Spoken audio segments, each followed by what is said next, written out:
We just want to bracket ourselves into a certain category and talk about it. We always tend to believe that the foreign product is much more superior than the Indian one. I'm a solid 6 in Australia. That's why I moved to India.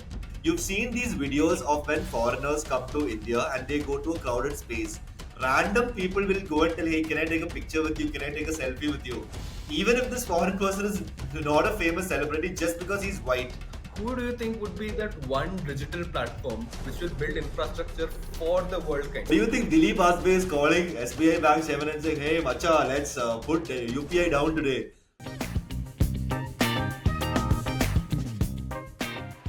Welcome to this week's edition of the Indian Startup Desktop. Let's go. Hello, hello, hello. Hello, everybody. If you haven't subscribed to our channel, please do so below. Alright, let's get started. Look at this prank.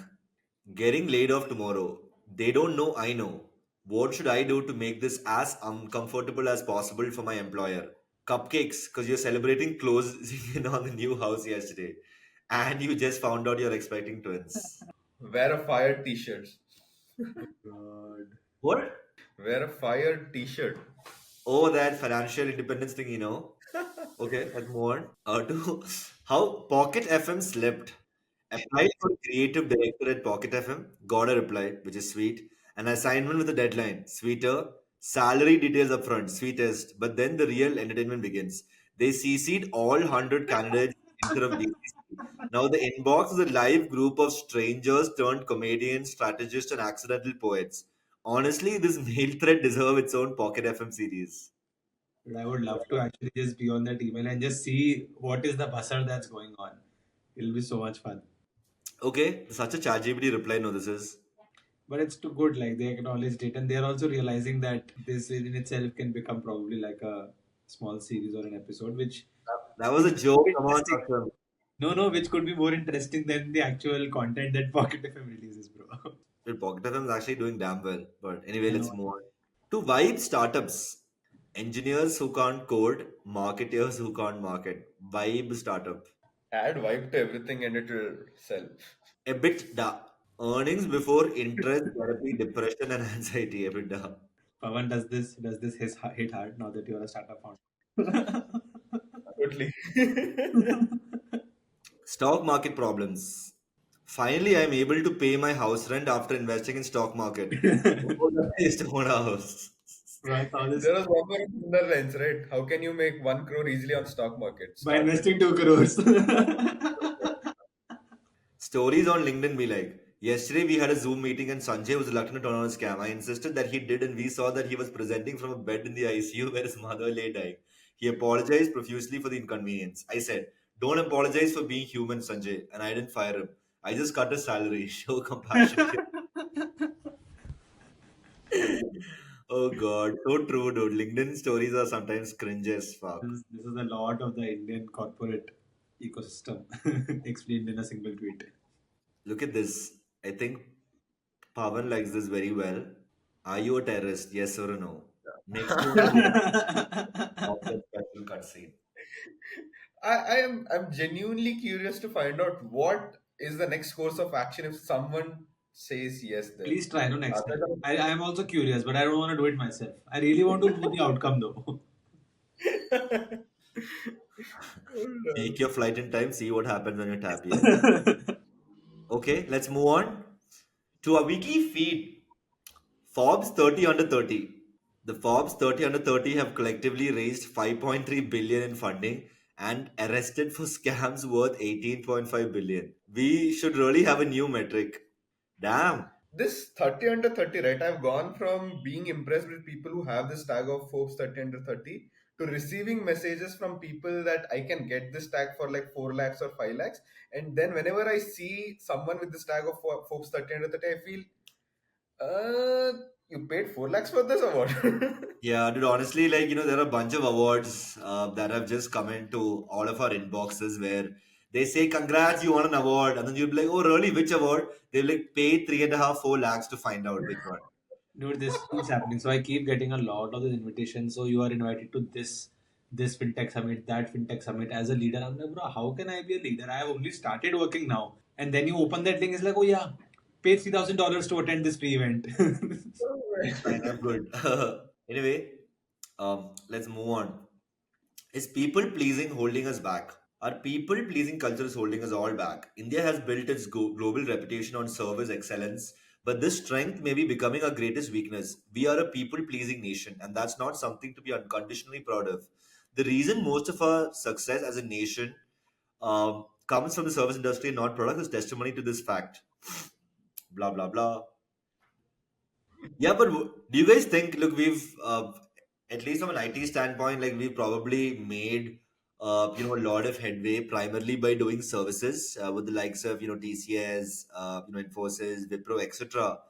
But do you think this is a negative point for us in the long term? Like, is this the reason why we are not able to build world class products, whereas we are still doing services, and that too world class services, which is not a bad thing, but just an interesting observation, right? I'll go. I feel there is a different stance from the angle this post has been written. We have seen both sides of it, right? Whenever people of certain geography or a certain country are not nice to other people, there is a negative connotation attached to that as well. Like whenever we think about Thailand as a country and Vietnam as a country, both are very popular for them. Tourism export. They export basically tourism. I mean, we go there, but they give services and tourism, so on and so forth. But there's always a connotation that Vietnam people are slightly more aggressive, but Thailand people are more friendly. Okay. In the same way here also, the moment we become more aggressive or are not so friendly or are not so focused or not so people pleasing, there will be another connotation for that that would be spread across. We just want to bracket ourselves into a certain category and talk about it. I don't think so. Like whether we being people pleasing or whether we are aggressive or whether we not being aggressive altogether actually matters to what we are exporting or what we are serving our customers with until we have value in what we are delivering. So I these are all those shenanigans around that. That's it. I get what you're saying, Pawan, but just a different perspective. Okay, I'll try to share. I also feel, and this is something that I think we've been constantly talking about for the last two episodes, right? I think considering a lot of the global trends and where the world economy is going towards, right, which is a lot of, let's say, EVs, when we talk about automobiles, or AI, or a lot of deep tech, I feel that requires a more product centric, thinking and product oriented approach, which will then enable people to create scalable solutions that can compete globally. And if we are focusing only in services, right, we will never be able to sort of build that muscle. And that muscle obviously means a lot of government support again to boost R&D investments, for example, right? I actually Look, think that's the answer, Saksham, that you're mentioning. We don't need a product oriented mindset, but we need a research oriented mindset. We yeah, need to exactly. keep That's what I this was coming to. Yeah. 10 to 15 years longer than the short term ones that we currently do. But isn't that like deviating a lot? Here, the thing is, pleasing culture is holding us back or what? Whether it's service, whether it's product, whether it's research, how is not being pleasing to people gonna hinder us? No, I'll tell you, Why I'll do tell we you, need I'll to tell you do one thing, no. And look, we've all been culprits of this. Whenever we see a product, one is made in India and the other is made in US or made in any other foreign company apart from, let's say, China or Bangladesh, Pakistan, etc. We always tend to believe that the foreign product is much more superior than the Indian one, right? Now, why is that? Sure, it's because we know how the association and regulatory bodies of India can be laxed, and a lot of things can be done under the hood. And we know that these foreign regulatory agencies are held to the highest standard, especially in certain countries, etc. as well. But it also stems from the fact that we inherently believe that we are inferior to folks in the West, folks in Europe, etc. Right? Do you think that has a aspect to play over here, Pawan? but still doesn't go in the lines of pleasing culture or not. Or tomorrow, if you are a research head of an EV or a research center for an EV or a new nuclear physics or quantum physics, so on and so forth, do you think your research would have larger dominance because you're not pleasing to the world? But no, but that's not the point, right? But when the fact that today we are not investing enough in research is why we are not able to establish credibility, right? For example, if you look at the consumer side in India, that's really changing. Today, Indians are really going after the brands that are building in India as opposed to some brand coming from the US. But when it comes to some of the other industries, like a manufacturing, like automobiles, like deep tech industries, that is where our credibility is not established today because we have primarily been just doing services, right? We have always been the back office for a company based in the US who wants some work to be done, and then TCS and a bunch of these companies like Infosys have had a lot of people on the bench to just come and do service based work, and that's Fair. I don't deny that. still getting wasted, I feel. I don't deny that, but I do feel like we chose services as a sector and we have a glory in it because we essentially evolved to be there. In the last week episode as well, like the Dileep's post that we discussed. At Yeah. one point, we were doing BPO, then we evolved into tech, then we got into a different wave. Now there are a lot of people are programming and all. It was a wave for us. Similarly, China also went to the path, but their path went towards manufacturing. These things get programmed over a period of time. Today, after 30 days of 30 years of this exile that we have reached a certain position in service industry, and now we are dissing the service industry. No, it's not That is dissing not her. good. Like it's about asking the right questions, which takes us to the Yeah. next level. And look, there are observations about Indian society that we can take around us that will kind of point us to the right direction. For example, you've seen these videos of when foreigners come to India and they go to a crowded space. Random people will go and tell, "Hey, can I take a picture with you? Can I take a selfie with you?" Even if this foreign person is not a famous celebrity, just because he's white. And I feel like, inherently we are a society that looks at each other as inferior and looks at somebody else as superior. And that's like, I feel like all of this kind of stems from that mindset altogether as well, right? That is pre-independence trauma that we have left with, and I completely agree with you on that. Don't you think that is part of this? Don't you think that's the reason why we haven't built long term product plays, or we are having, look, I'm not dissing services, right? We needed to do services to reach where we are, but at the same time it's important for us to look at ourselves in the mirror and question and figure out how we can take it to the next level, right? Yeah, just on a lighter note, right, Pavan, to the point that you mentioned, I've actually been seeing a lot of these white people posting me on Instagram reels saying, "I'm a solid six in India. I'm a solid six in Australia. That's why I moved to India." And then in India, she's like, I'm always looked at as a 10 in India because people are just whatever." Guys, by the way, Saksham is one of the guys who takes selfies with foreigners when they come to India. Go check out his Instagram and you will find out why. One photo, sir, like this I take. I just feel like balancing service excellence with increased focus on manufacturing and innovation through R&D is what will help us position our country from a both service leadership and a product leadership standpoint in the world as sort of we move ahead. अरे कहना क्या चाहते हो? That was quite complex. Okay. Yeah, let's move on now. Let's move on to the weekly chatter. The big UPI conspiracy. This is a post that blew up. I'm not sure if you folks have seen it, but pretty interesting to think about. Days ago, I posted this viral theory on how UPI going down thrice in a week, 26th, 31st March, and 2nd April, was most likely a stage drama. Following a kind update from the super good NPCI folks about how technical failures caused the outages, I decided to pull it down. However, now that it has happened again for the fourth time in 14 days, no offense to NPCI or anyone else, but probably banks, fintechs, maybe even the government deliberately pushed the system to downtime to build the much demanded case for merchant discount rates on large merchants. Let's connect the dots. Damn, this is some allegation, right? Like, I'm not sure how I feel about this yet, but Pavan, do you want to give your quick takeover here? I mean, for at least people who have worked in fintech in past or working in fintech, I don't think so. This thing has not come into your mind. I definitely was consistently thinking about this. That yeah, there is one side of conversation around we MDR. are coming back to UPI, and then there you see series of downtimes here. Someone has written a letter to Prime Minister. There is a lobbying happening in the back end. This can't happen all at the same time. And this infrastructure, this exact same infrastructure, has worked fine for 2, 3, 4, 5, 6 years now, right? And it has scaled up to a mark. And these are electronic structures. They don't get hampered just over the night.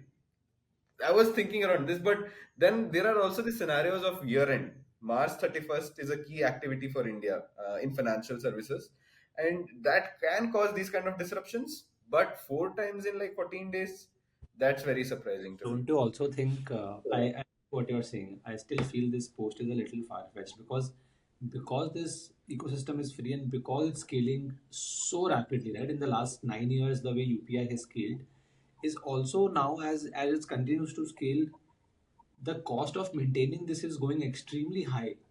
for banks and for the institutions alike.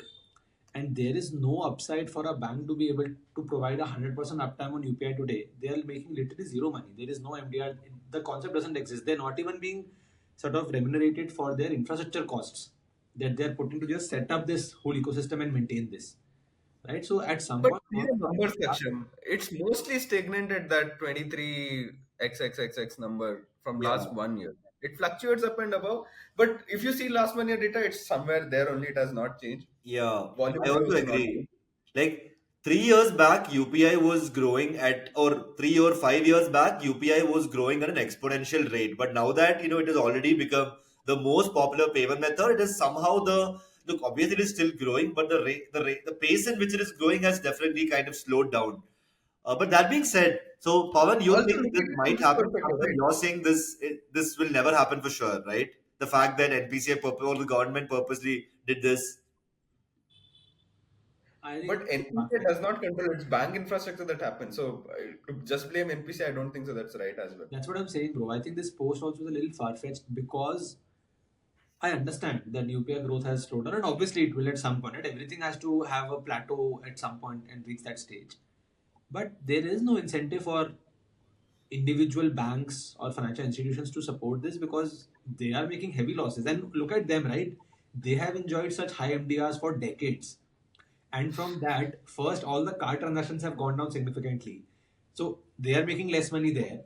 Now, with UPI going up, they're also having to maintain the UPI infrastructure where they're making exactly zero money and just Yeah. costs for them are going up. So it's also that, right? For them, their business models have just taken a full flip in the last Okay. 4 or 5 years and they're not making as much money. Yeah, look, there's a lot to unpack over here. So, firstly, we can all say with confidence that all three of us do not believe that this UPI recent downtimes were staged, right? So, let's get that out of the picture. Now, look, And I feel this forum is also very biased. Like, I mean, we three would have like a vested interest in having MDR as a form factor. UPI. So if it is introduced, I am happy. look, I think there is a larger picture over here, right? Like Saksham Yeah. mentioned the point that there is no incentive for banks or individual banks to get on UPI. Look, I think you're missing the larger picture. UPI was built not to kill the card business, right? UPI was built to give confidence that digital payments as an ecosystem grows. It's Define. like it's like the saying, right? A rising tide lifts all boats. Now, because private companies like Visa and MasterCard were literally writing the rules of that game, no other company could do anything about it. Now, because of UPI's success and obviously because of, let's say, zero MDR, UPI has become very crucial to how somebody transacts, or pays anyone today. Now, that being said, it's sure Visa and MasterCard are affected, but the confidence that people have in the financial system and online payment systems have gone to the roof. And obviously now there are a lot more people are comfortable transacting online. This gives opportunities for somebody like a Visa or a MasterCard to create products that are kind of intertwining with UPI, ease of payment convenience, etc. as well. So ultimately it was built because people are going to win, and that is the nature that we are seeing. So saying it like there is no incentive for banks, etc. to come on board, I don't think that's fully true, because ultimately if payment systems are beloved by people around the world and they use it more frequently, banks are going to benefit of that. Now, whether you take advantage of that in the short to long term is completely up to your bank's strategy, right? Yeah, yeah, I completely agree with you on that. Yeah.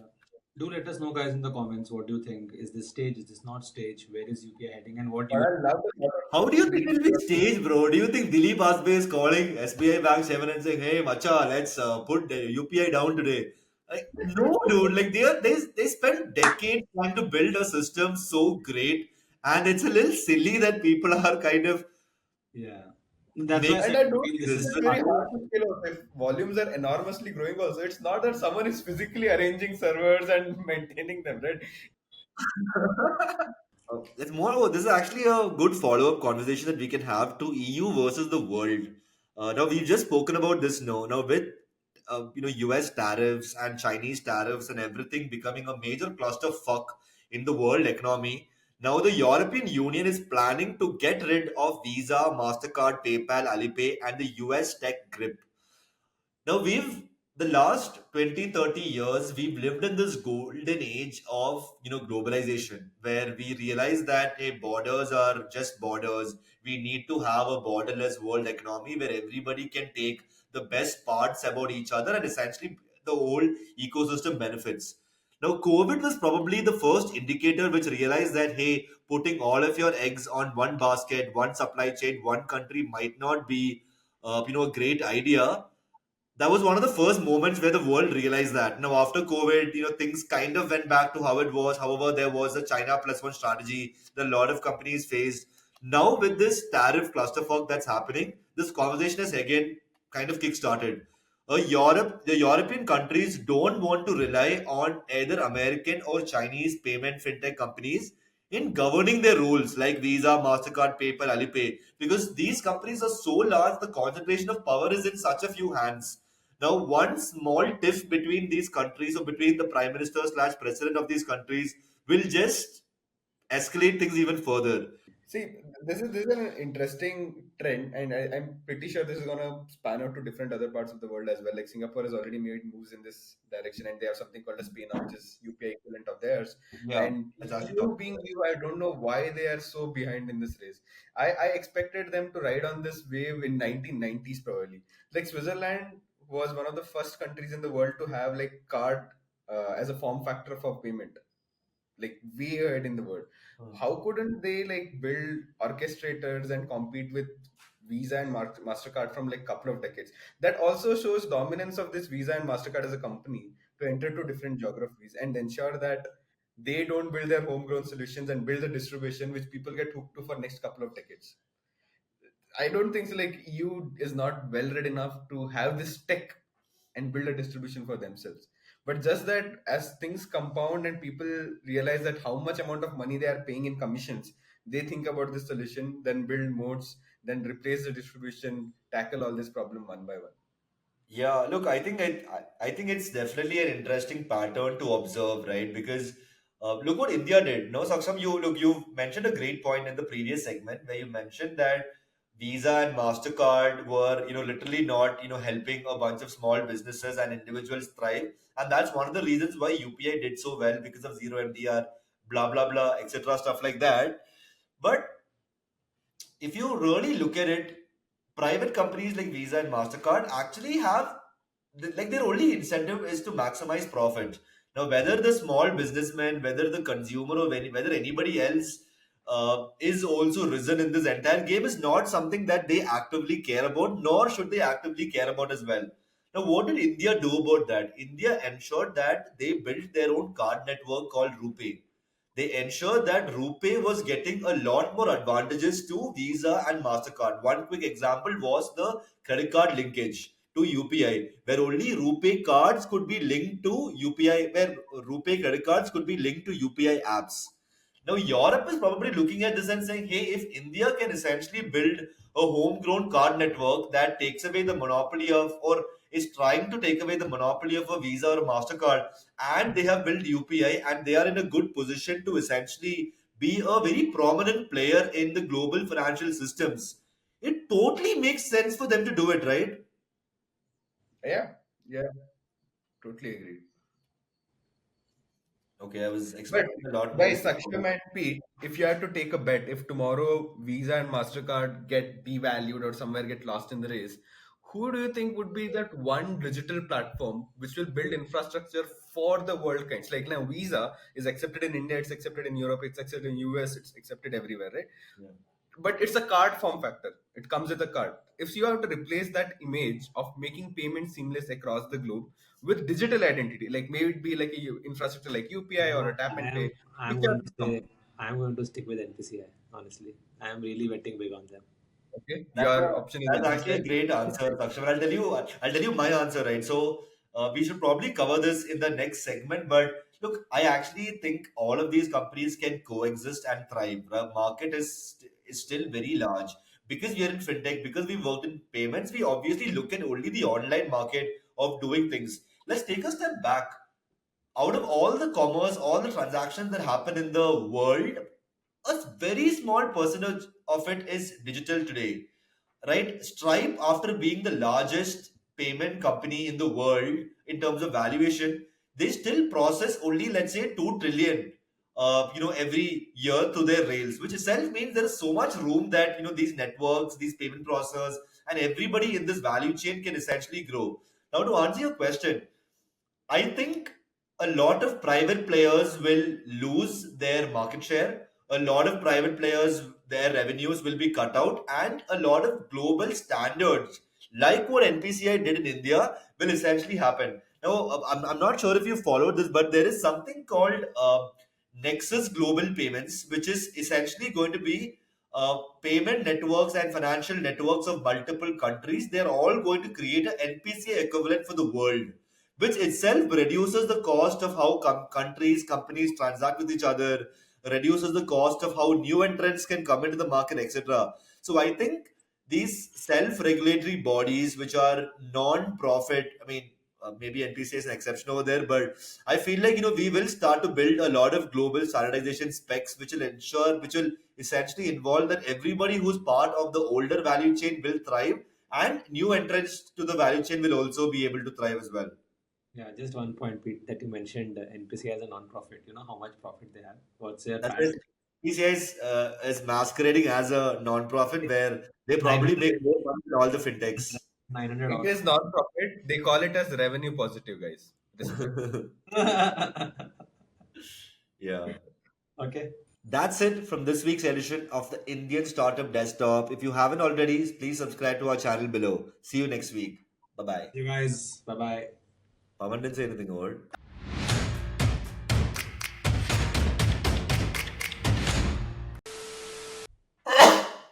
God, dude, I think I'm getting a flu.